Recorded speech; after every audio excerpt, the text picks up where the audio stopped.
जी इस वक्त मैं मौजूद हूँ सिटी कोर्ट में और लाहौर से ताल्लुक़ रखने वाली सीनियर सहाफ़ी बुशरा शकील भी हमारे साथ मौजूद हैं। इस केस को बहुत बारीकी से देख रही थी और ख़ास तौर पे कराची तशरीफ़ लाई हैं दुआ दारा केस के हवाले से। आइए इनसे बात करते हैं। अस्सलाम वालेकुम। जी मैम बताइएगा, आज के केस के हवाले से आप ख़ास तौर पे तशरीफ़ लाई हैं, क्या कहना चाहेंगी केस के हवाले से? आज बहुत अहम पेशरफ्त होने जा रही है, जैसे कि सब जानते हैं। कुछ नहीं पता कि क्या क्या ऑर्डर्स यहाँ पे जारी होंगे। फिर सबसे बड़ी बात की जो आज चालान पेश होने जा रहे हैं, तो उसके अंदर भी काफ़ी सारी चीज़ें जो है वो नुमायाँ होंगी।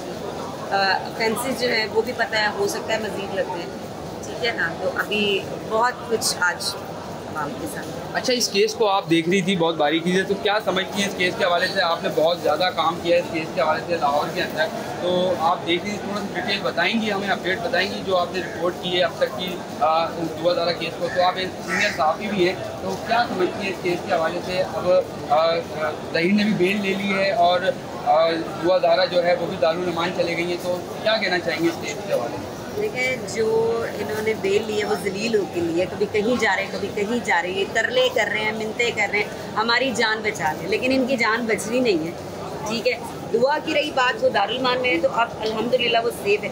एटलीस्ट अब हमको ये पता चल गया कि उनके चुंगल से निकल आई है, आज़ाद होगी, है बाज़याब होगी। तो वो इंशाल्लाह ताला यहाँ पे पेश आज देखें, हो सकता है आज ऑर्डर जारी हो जाए कि दुआ दारा को यहाँ पे प्रोड्यूस किया जाए, तो वो आज आती है कल आती है, लेकिन मेरी जी बहुत शुक्रिया। हमारे साथ सीनियर सहाफ़ी बुशरा शकील मौजूद थी और ख़ास तौर पे तशरीफ़ लाई थी दुआ दारा केस के हवाले से। और जो है अब जो केस 10:30 बजे जो है केस की समाअत होनी है और देखते हैं कि अब क्या होगा आगे।